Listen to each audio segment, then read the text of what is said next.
Melbourne CBD apartments for losses of up to 40%.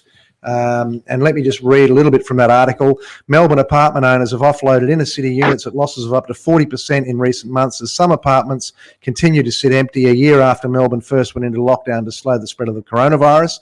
City-based real estate agents say smaller apartments aimed at university students have suffered some of the biggest resale losses, but added that owners of large non-student apartments have also experienced substantial losses. So, Luke, you're seeing some of this stuff? Oh, definitely. I mean, from my business's perspective, this would be probably one of the biggest hotspots for us. In the CBD of Melbourne, the areas like Docklands and South Bank, there's been a large international flavour of investment in these portfolios. And with that drying up and tenants leaving and returning home, it seems to be a larger delinquency rate coming on board. It's quite incredible the numbers that we are seeing on a weekly basis from a mortgagee and possession perspective.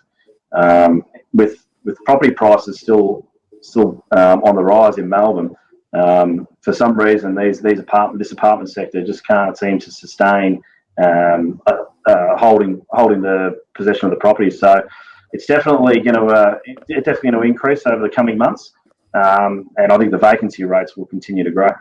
And it's obviously in Melbourne. I mean, what about in other cities, Perth, Sydney, Brisbane?